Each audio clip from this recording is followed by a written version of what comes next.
सनातन संस्कृति में प्रयागराज को यज्ञ और तप की भूमि के रूप में जाना जाता है। वैदिक और पौराणिक कथाओं के अनुसार प्रयागराज में अनेक देवी देवताओं और ऋषि मुनियों के यज्ञ और तप किया जाता है। तप करने वालों में से एक है ऋषि अत्रि और माता अनसुईया के पुत्र महर्षि दुर्वासा। महर्षि दुर्वासा को पौराणिक कथाओं के अनुसार क्रोध और श्राप के लिए जाना जाता है।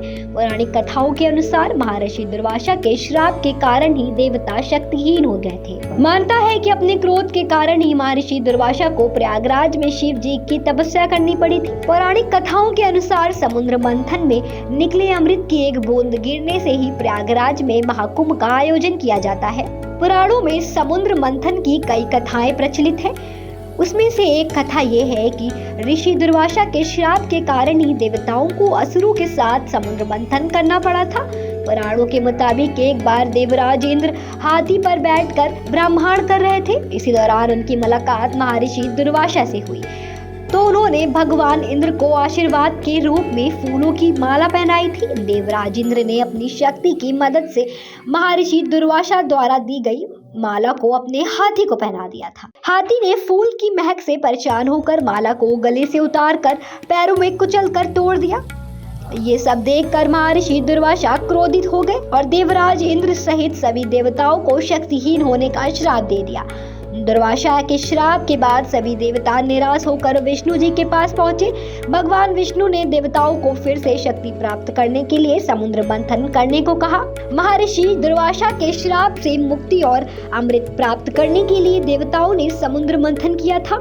महर्षि दुर्वासा ने स्थापित की थी शिवलिंग। पौराणिक कथा के अनुसार परम विष्णु भक्त ईश्वाकुंशी राज्य अम्बरीशी को क्रोध के कारण गलत श्राप देने के बाद सुदर्शन चक्र महर्षि दुर्वासा को मारने के लिए पीछा करने लगा था। भगवान विष्णु ने महर्षि को अभ्यादान के लिए प्रयागराज में संगम तट से 1 योजन की दूरी पर भगवान शिव की तपस्या करने को कहा था। महर्षि दुर्वासा ने गंगा किनारे शिवलिंग की तपस्या की और भगवान शिव की पूजन करने लगे थे। भगवान शिव की पूजन करने के बाद उन्हें अभ्यादान मिला था। मान्यता है कि महर्षि द्वारा स्थापित शिवलिंग के पूजन से अभ्यादान मिलता है। इसीलिए संगम में डुबकी लगाने के बाद भक्त महर्षि दुर्वासा के आश्रम में जाते हैं। गंगा तट पर स्थित है महर्षि दुर्वासा का आश्रम। दूब घास को ही अपना आहार बनाने वाली महर्षि दुर्वासा का आश्रम जूसी क्षेत्र के काकर दुब्बाल गांव के समीप स्थित है।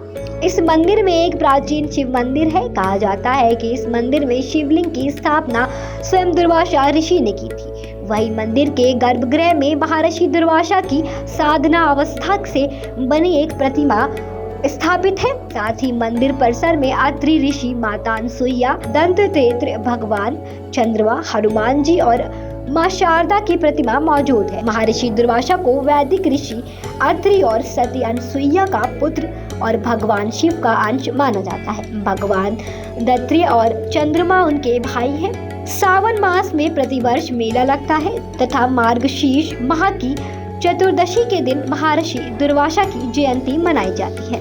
पर्यटन विभाग ने कराया मंदिर का जीर्णोद्धार। महाकुंभ 2025 के दिव्य भव्य आयोजन में सीएम योगी के आदेश के बाद प्रयागराज के मंदिर और गंगा घाटों का जीर्णोद्धारण किया गया।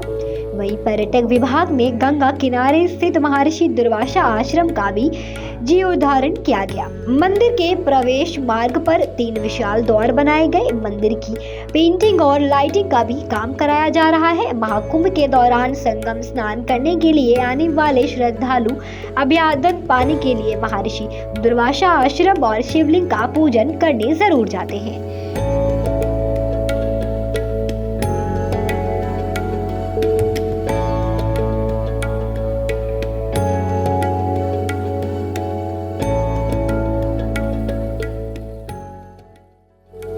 Bureau report Dastak news 24 Lucknow.